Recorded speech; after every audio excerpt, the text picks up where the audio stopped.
విశ్వాసులకు జ్ఞానం ఉంటే చాలా, రోజుకి 3 ప్రసంగాలు విని ఆయన అట్ట చెప్పాడు, ఆయన ఎట్ట చెప్పాడు, ఆయన అట్ట చెప్పాడు, ఆయన ఎట్ట చెప్పింది అనుకుంటే సరిపోయిద్దా?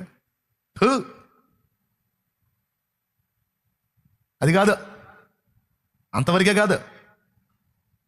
ఆ దేవుని పరిశుద్ధాత్మ ప్రభావం నీవు అనుభవించాలి.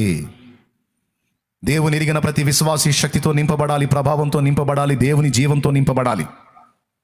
దానికోసం దేవుని ఆత్మ చేత నడిపించబడాలి. నేను చెప్పనా, దేవుని ఆత్మ అయితే ఊళ్ళోకి నడిపించడం, ఆయన శక్తితో నింపబడటానికి ఖచ్చితంగా అరణ్య అనుభవానికి నడిపిస్తాడు.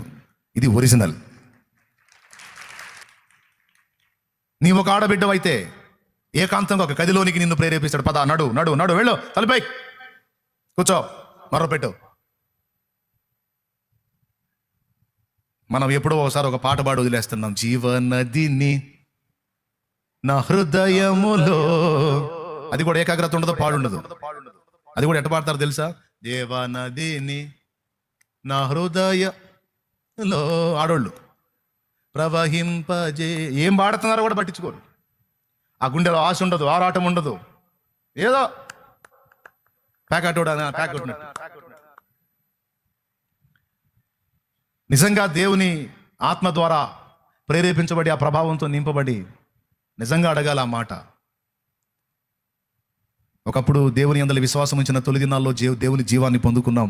అప్పుడు భక్తి వేరు, ఆత్మీయత వేరు, ఆ ఫోర్స్ వేరు, ఆ ఆనందం వేరు.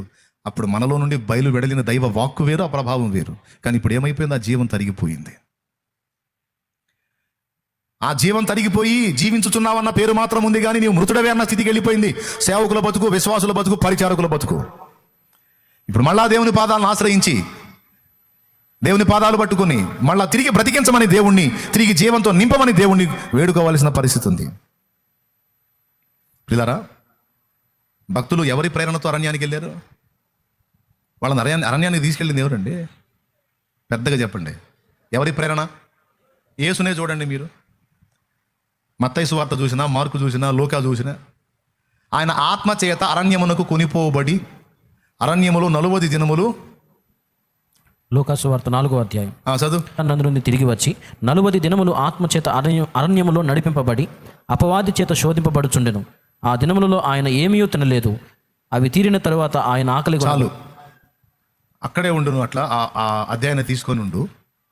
వినండి, దేవుని ఏర్పాట్లో ఉన్న వాళ్ళకి మాత్రమే ఈ మాటలు నప్పుతాయి, వారికి మాత్రమే ఈ మాటలు నచ్చుతాయి, వాళ్ళు మాత్రమే ఈ మాటలు దొరుకుతాయి, పొందగలరు.